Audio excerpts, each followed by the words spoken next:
My name is Tim Peering, and 40 years ago, I met Diana, Mary Olson Kelly, Jack Canfield, Barbara DeAngelis, and other notables at Impact Studios. And we would come early in the morning, set our goals, which were almost impossible goals, achieve them, and it was wonderful.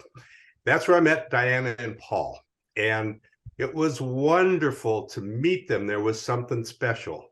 And out of that, Diana then went to Russia, way ahead of her time as a visionary. And she goes to Russia and she has this vision of the Inside Edge. And the Inside Edge was a place where, very much like the Mastery Circle, where fabulous people came together. Jack Canfield, Barbara DeAngelis, Weaver. I mean, it was just loaded with influential people. And the idea was to raise our consciousness and do something about the world. Gosh, just about 40 years, probably 37 years at this point. Partway through then, I got to write the announcement, the announcement for the start of the Inside Edge. So I was right there at the beginning. And then it morphed into the Mastery Circle, which is where we are now. And along the way, I was real close to Diana and Paul. And Diana was always, I would say she was called. She was always called to do things. Her motivation came from somewhere else, like a higher place in service of people. Even the wonderful cookbooks and everything she did was about connection, not about cooking food. And she was always with connection. And I was with her and Paul. They had a wonderful life. And Paul just sort of suddenly died. I remember, and they knew that was going to happen, as they did with Ted also. There was something really magical about it. He had completed his time here. And so she was grieving. And if you look at her, she's beautiful. She does all these soft things. I got to get her mind off of it. So I took her out shooting, which, can you imagine that? I took her out rappelling off of bridges and cliffs, and you know, all kinds of things like that. We went to a gym and did weightlifting, and I'll tell you, it did get her mind off of the loss of her husband, and that was really fun. We became friends, and all of a sudden, there was a point in time where she was with her husband, and he said, "I don't want to be." This is with Paul. And said, "I don't want you to be alone." And she said, "Well, send me someone." And believe it or not, Paul sent her someone. After he died, there's a great image in her book. She wrote a book called "Send Me Someone," where Ted was in a store, and he goes over to these pair of earrings. I believe they were daisy kind of earrings, daisy flower earrings, and says, "Paul wants you to have this." Ted had no idea. This came from Paul. And it was the same kind of earrings that Paul bought her when they were first married. So that's kind of the tenor of where this speech is going, how those around us, we can still be connected to. We can still have, they're invisible, but they're here in spirit. There's not much more I can say except that her and Ted was a luminary. And he and Diana, again, lived an incredible life, and they knew when Ted's time was going to be over. And she's going to share some amazing connections that she had with Ted. So I will turn it over to Mary Olson Kelly, who was at the very start, also at Impact Studios and also Inside Edge. And Mary, you can continue on with the introduction, please. Thank you, Tim. Thank you so much. And I remember those days so well. Good morning, everyone. I'm Mary Olson Kelly, and I have had the extreme good fortune of being able to call Diana my best friend for about 40 years. And we also met in Impact, where one of the processes was to make a buddy system, and we were called Perfect Partners. So they put us together as perfect partners, and Diana and I got to be perfect partners. So I still to this day call her perfect partners, and people turn and go, what? You know, but it is, we are perfect partners, and we've been through so much together. And she is really personally responsible for some of the greatest highlights of my life. And really, I mean, the Inside Edge being, of course, a huge one. I got to be there back in the very beginning too. I was there when she literally got the idea for it. We were sitting in Impact and doing a process that Tracy Goss, the leader of the group, was running a process on us. And suddenly I saw Diana's face light up and her eyes flew open. And she said, I saw it.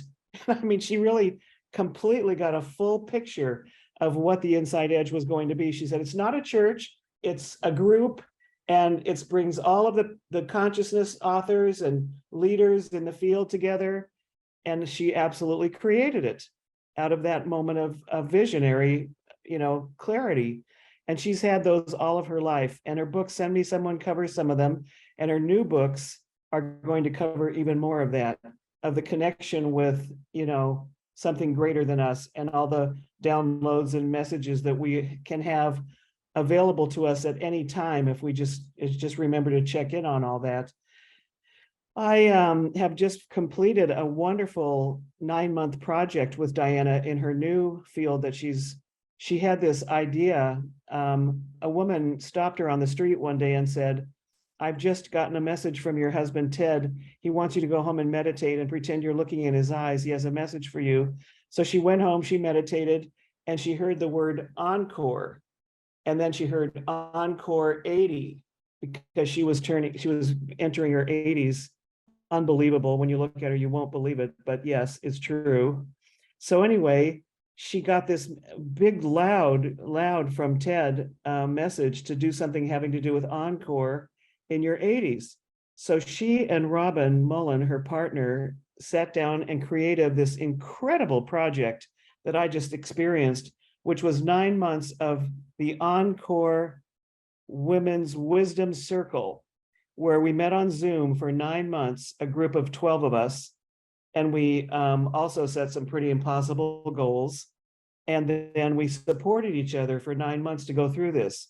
And we shared a lot of wisdom and a lot of consciousness and a lot of spiritual practices. And at the end of it, we had an in-person retreat. We had a 3-day retreat where we got away and did even more intense work. So I got to be part of this, to my great extreme happiness, because I did create a wonderful project as a result of her work. And I want to sign up over and over again so I can create more wonderful projects. So I'm just looking at anything that she does as being of interest to me. And this magic that she's going into now, her magic chapter, I see it as. She's going to do all kinds of things that have to do with creating magic and connecting with the magic that's around us all the time. And so I just love her with all my heart, and you are in for a treat. She's beautiful, she's smart, she's gorgeous inside and out, and she's the real deal.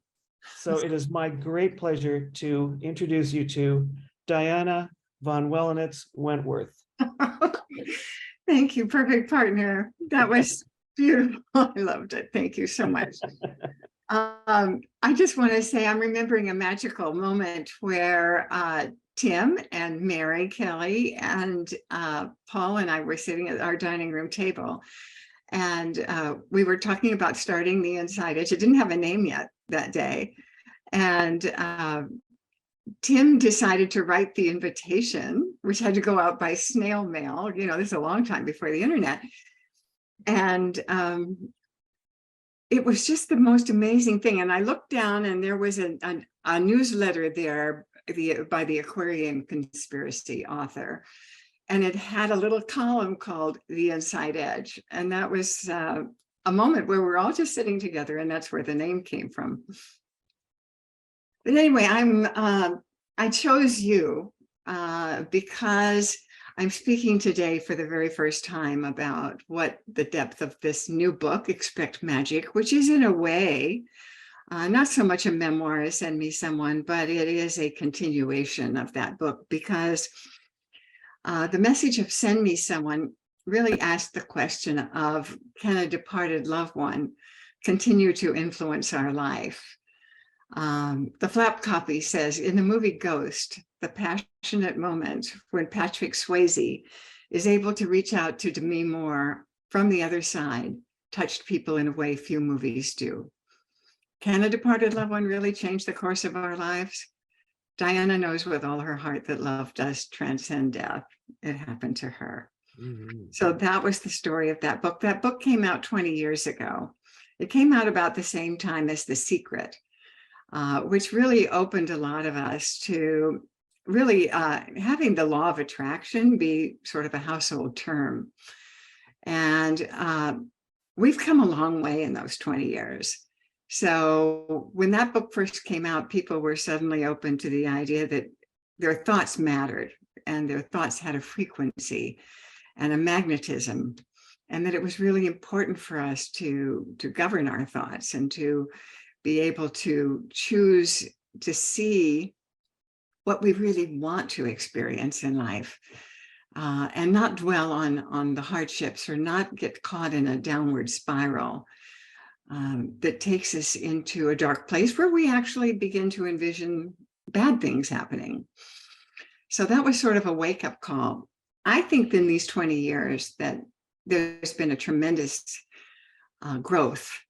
And I think people accept more and more the idea of our loved ones not being really gone, and that we can access them, that we might see certain signs. There was a poll about how many people had actually experienced the presence of a departed loved one. And many more than 50% of people have had that kind of an experience. And I know that this group, this Mastery Circle, is a place where we're very open-hearted and open-minded. And so that's the reason that I really chose you to be the place that I would reveal where I'm going and some of the magic that happened. And Tim is standing by. He has photographs. I'm going to present some evidence of some very, very magical things that don't seem possible. And I can't wait. I can't wait to tell you about this. So I'm presenting evidence for your consideration here. Paul and I, we were featured as one of the most romantic couples in Los Angeles Magazine. And so people were truly shocked when Ted and I came together so very quickly after Paul passed. And as Tim said, I had asked him to send me someone. So Ted walked into the Inside Edge in Newport Beach 2 months after Paul had passed. And he was a very, very insightful, very intuitive human being. And a member had brought him there. And he turned to that person. His name was Ron Dick. And he said, "Ron, my new wife is in this room. She's here. She's here." And the first thing he ever said to me has a story behind it that I don't have time to give you. But the first thing he ever said to me was, "Will you live with me?"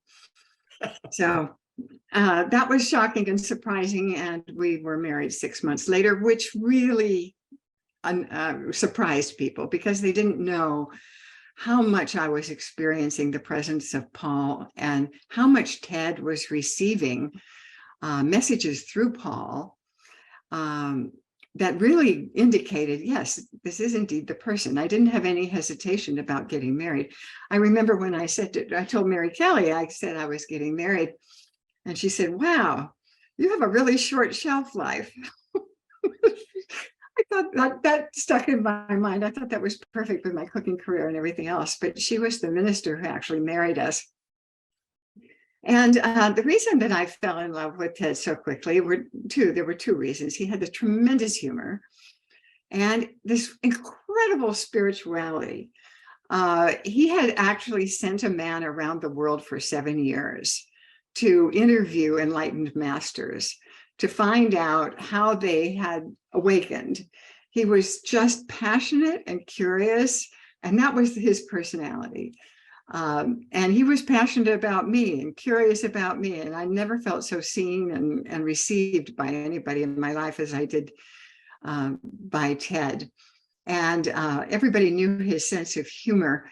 And Tim, can you start showing some slides now? There's a picture of Ted's first book. I used to speak at the Maui Writers Conference every year, and Ted was sitting next to an agent and asked him how he had met me. And he told how he had met me, that he had this strategy that he had dated 130 women looking for his new wife. So Tim, can you show the cover of his? Yeah, sure. I'll get it up here. Just a sec. Okay. Okay. We will go. I actually named this book, but Ted wrote this book, and it's been very popular with psychologists for men who've lost a love. This is the name of Ted's book, and it had cartoons in it. He spent a long time getting, he would always say, men don't read books. I need to get a cartoon for every chapter.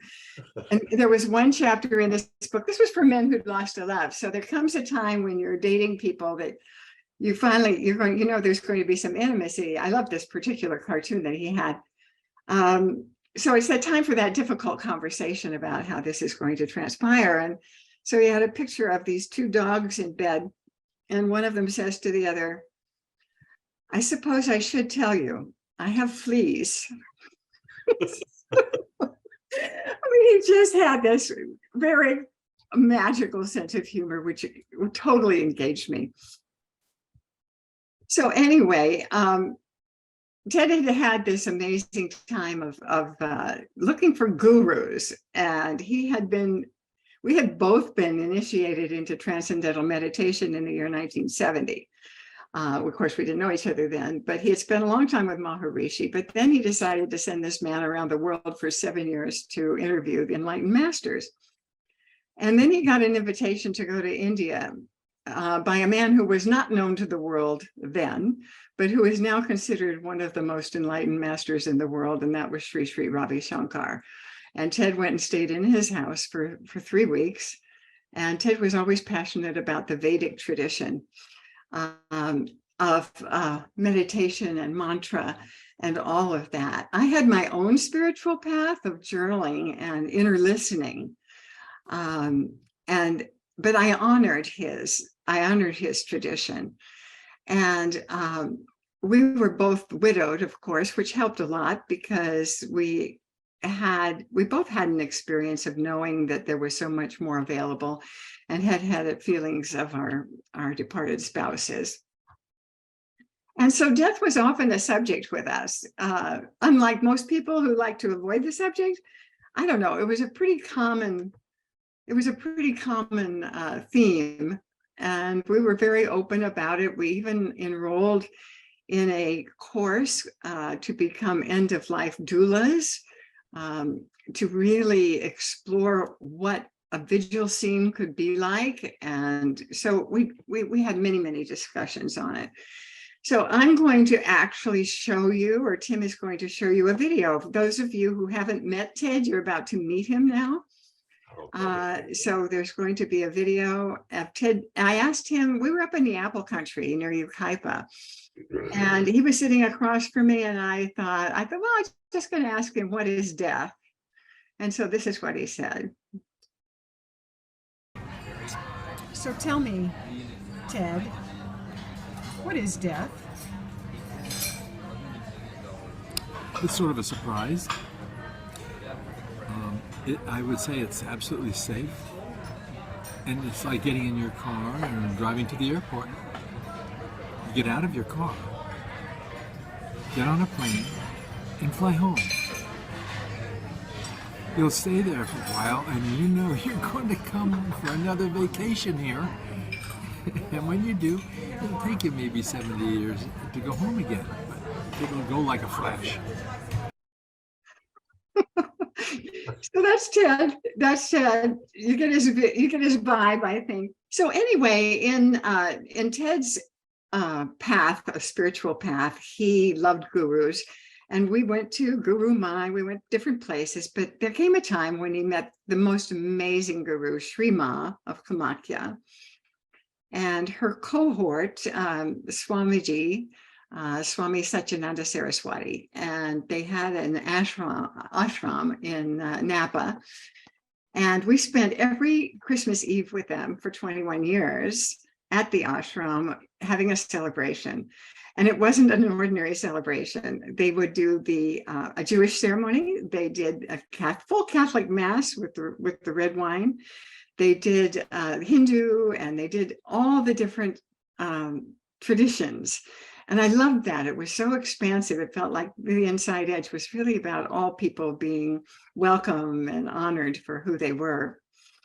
So there came a time when Sri Ma, she loved him so much, and she gave him the spiritual name of Satchidananda, which is a very, very amazing spiritual name. Loosely translated, it means the eternal bliss of being. So Tim, there's some other pictures coming up here. You're going to show a photo of Sri Ma. Okay. And Sri Ma, this was a real moment, because I remember her saying that day, I am his child now. And then you'll show a picture of Swamiji and Ted. And I want you to notice the size of Ted's hands. This is going to be important later. Ted was known for his humongously large farmer hands. And there's a reason for that. So anyway, these two were very close. They shared the same birthday. And it was just a real brotherhood that they had. There was just an amazing ability to be so close to a guru. Ted and I took classes at UCI on Sanskrit. He was fascinated by the vibration, the frequency of sound in the Sanskrit language. And so he wrote another book. And this book is available on his tedwentworth.com website as a free download. And it's called The Enlightenment Code. So Tim, would you show the cover of that book? Yeah. So this book really is about the Enlightenment Code is the frequency, the sound of the mantra, and how it has an effect of taking us into transcendence. So Ted and I had this amazing, amazing life. On his website, there is a video of a time we were on a cruise ship when he sang the Gayatri mantra to a rainbow that was about, maybe 3 or 4 miles away. And suddenly the rainbow doubled and it started approaching him.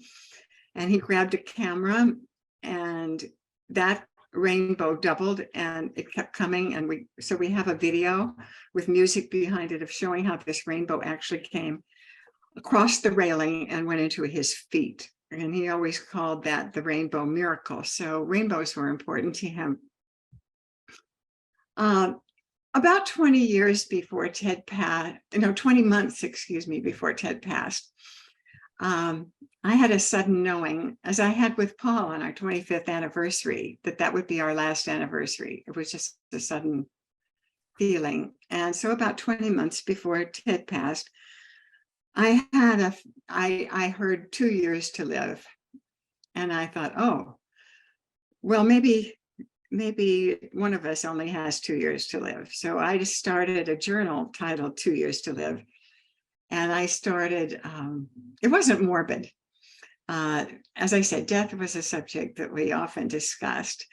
And so I could write in that journal and kind of really actually have a conversation with Ted without him knowing about what he would want those 2 years to be like and what we could do to make them rich and fulfilling. And he made me carry a note in my purse that said that should he have any kind of failure, that he should not be resuscitated. He really looked forward to death in a way that few people do. After about, I guess it was about 18 months after that, maybe 20 months, he suddenly wasn't feeling very well, and something weird had happened where he had no saline in his body. And it was a kidney issue, I guess. I never really understood this, but he had to go to the hospital and have that saline put in very slowly. And this was in April of 2021. And you may remember that we were going into COVID lockdown, very, very close, very fierce lockdown at that time. And so he was there for 6 days. And when he came home, things weren't very good because he'd caught pneumonia and he was on oxygen with an oxygen tank. So the time came the day before he was really ill. He asked me, he said, "Will you be okay if I'm not here?" And I didn't think very seriously about this. We talked about death a lot, and he'd always taught me where everything was to take care of myself. And I said, "I think so. I think I'll be fine. But I'll miss you, of course," and so on. But the next day I found him unconscious and got him to the hospital. And he would come in and out of consciousness very rarely. And it was obvious that he needed to be home and he needed to be on hospice. So my daughter Lexi came, and his daughter Kathy, who I adore, came. And it was the most amazing thing because, you know, we think so. We think death is such a dreadful thing and we dread it and so on, but there was such a feeling of acceptance and joy. And I had beautiful music playing, and Ted would come out of his coma, and he only said 2 words during that time. He said love, and he said beautiful. And I remember him looking into my daughter's eyes, and he loved her very much. And he said beautiful, and that has stayed with her. That was such a beautiful gift. And we were playing all of this amazing music. And I thought, oh my gosh, I should call Shrima and tell her that this is happening. And I did. And she called me Daini. That was my name. But she said, "Oh, Daini, we're nearby." And I thought, what? She said, "No, we're in Palm Springs." And so she and Swamiji came, and they did a beautiful ceremony. That was amazing. And it was a moment, and she came up right in front of him, and he opened his eyes and he looked at her and he said, "Ma." And that was his last word. So when I say that it was a joyful passing, I want you to really know that that was true. That all 3 of us were almost giddy with how beautiful it was, and encouraging him to go on and go to the other side and to go home, like he used to say. So then things really began to explode with magic. And that's why this book is so different than Send Me Someone. I remember wanting to see orbs and telling Ted, you know, that we'd seen Wayne Dyer, something that he'd done. And then there was a picture of what he was doing, and there were all these orbs all over the place, but they were kind of like soap bubbles, you know, and I'd never seen an orb. And, you know, I thought that would be cool to see an orb. So anyway, it wasn't long. Well, first of all, I'm going to show you something. Remember Ted's hands? Okay, so this person doesn't want to be identified, but this person was at home and they knew of Ted's passing. And so they happened to be in their bedroom. And Tim, will you show? She looked over at the bed and she saw this hand on the pillow. Can you see that okay? Mm-hmm. Okay. I can see it. Okay. And so she was surprised by it. And she thought, oh my God, that looks like my father's hand. I just revealed who it was. But anyway, so anyway, she went and then show the next picture where she put her own hand inside of that hand. I don't know if we don't know for sure how these things happen or if this really happened. Maybe, who knows, the hand may have appeared there some other way. But then something really interesting happened. I was passing the door to our den, which we called the meditory, and something caught my eye, and I looked to the left and I looked at my meditation chairs. So Tim, will you show that picture? I had never seen anything like this before. We had lived in the condo for 7 years. And of course, there are people have things in their windows that throw lights and things like that. I mean, and I thought, where in the world is this coming from? That was my first impression. But then these orbs began appearing all over. There was one time I walked in that room, I have pictures of it, where there must be 200 of these orbs all over that room. One day I was meditating. Show the next picture, Tim. I was meditating and I realized that there were these spots, these lights on my chest. And I pulled out my phone. And then the next picture, this is in the living room. And then the next picture, this is my reading chair. I mean, this just doesn't make, they were appearing in odd places, sporadically. I mean, it didn't have any rhythm to it. It wasn't something that was happening normally. And then one morning I was in bed and I looked up at the ceiling and I saw this. So I very much had, and I was talking to Ted all the time. You know, I had a book called The Medical Medium. And in his book, in the appendix, he talks about it, how important it is to speak to angels and to ask angels out loud. I had never heard of asking out loud. And that angels can't act unless we ask. So I began doing a whole lot of asking. I had always, those of you who know me, I had taught lots of journal classes, and I talked about asking quintessential questions, questions that almost contain the answer, the energy of the answer that you want. And so I got really fierce about asking out loud for next steps and what I could do to go on, what my role would be now that I would have all this solitude and a new sense of sovereignty, which felt very solid and wasn't filled with grief. I can't say that I ever really grieved for either of my husbands because I felt so strongly that they were still with me. And there was also a feeling of not accommodating someone else's personality anymore. You know, eating when they wanted to eat or going where they wanted to go. There was all this time. Time had opened up to me and expanded in incredible ways. And I was teaching writing at the Inside Edge and the Writer's Edge, and I would teach all these different techniques about journaling and the Prokop journaling and having dialogues with not only departed loved ones, but wisdom figures and with projects and with a new book that already exists somewhere in time that maybe it could give me some clues that would help me find my way. So I had a crazy writing experience where I was in a class and the teacher had us writing really fast and she wanted us to write about an embarrassing moment.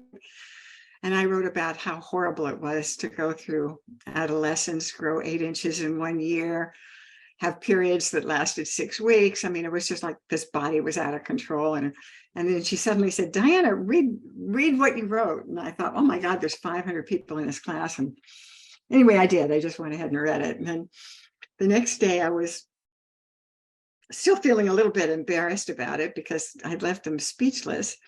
And, but I thought, you know, that was kind of hysterical. That women have a trapped exuberance, you know, that we were always supposed to be ladylike and not act strangely or anything. And here, this had all just kind of burst out of me. And I thought, you know, women have this trapped exuberance, and I think we should have access to that. So I went to GoDaddy and I bought a domain called Women Writing Wild. And I guess it was about a week later, I got a call from someone who invited me to write a foreword for a book called Women Gone Wild. And I thought, how perfect is this? You know, here I am, I'm 80 years old, and I'm going to represent Women Gone Wild. How weird is this to be this age and have this kind of an invitation?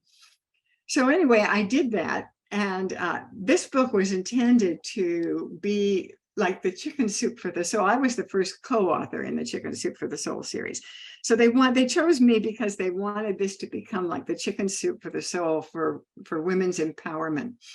So the other day, for the first time, I saw the cover of the second edition of this book.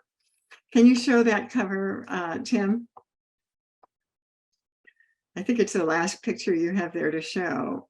Here it is. Okay, so here I am, as you see on the back cover, and it's got my name on the front cover, which was never intended. I mean, I didn't write this book. Rhonda Swan is the one who put this book together, but this book is being launched right now this month. It's an ebook that's available on Amazon, but the print book is being launched in late May, and all of the co-authors will have their pictures up on Times Square, rotating around. So I mean, this is just part of the magic that started to show up.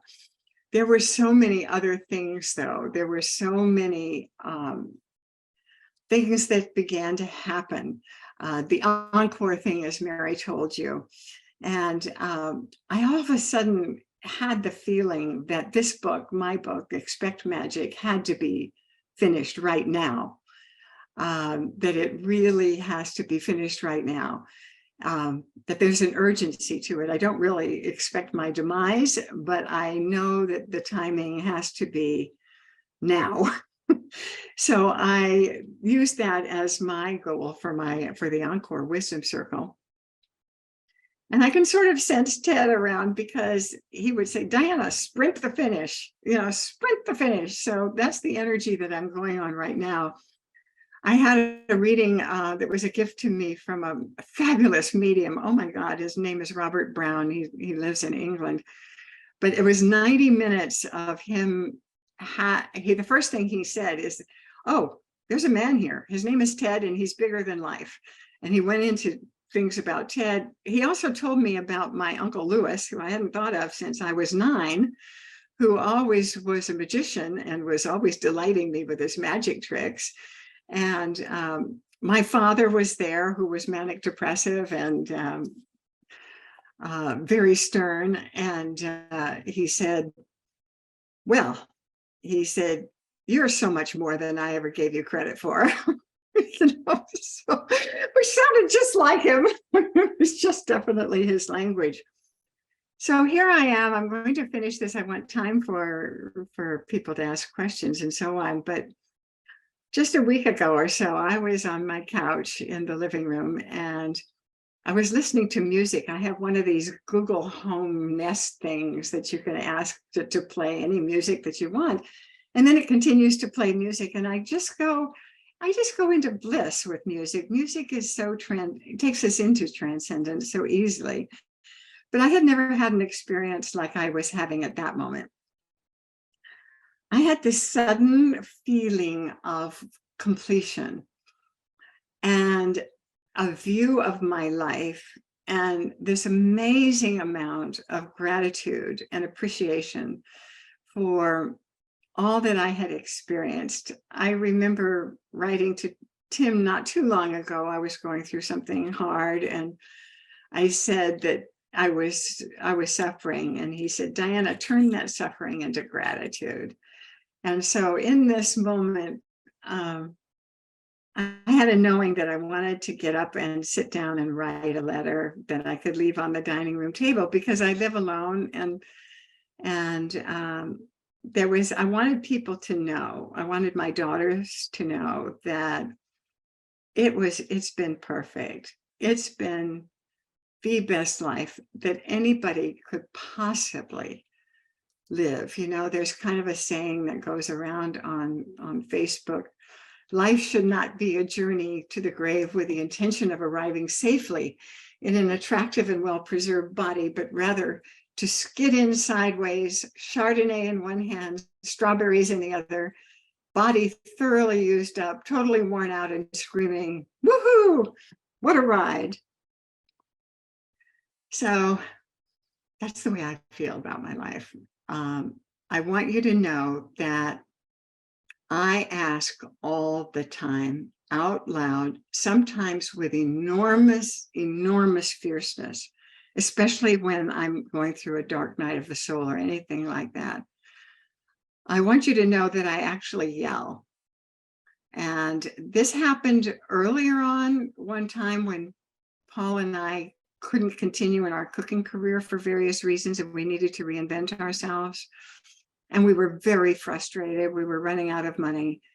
And I went in the bedroom and I said, come on, give us work that's prosperous and loving work. We'll do anything it takes to make it happen. And right after that, the idea for the Inside Edge came. So I'd had experience of instant results. And every morning when I wake up, the first thing I do is smile, because that gives your body a signal that the endorphins can be released. And then I always choose a question, because our first instinct is to say something or to ask, oh gosh, what do I have to do today? It's kind of this feeling that comes over of responsibility. And so I've learned to just always ask a real positive question, like, where's the most joy to be found today? Or how can I most effectively light this world?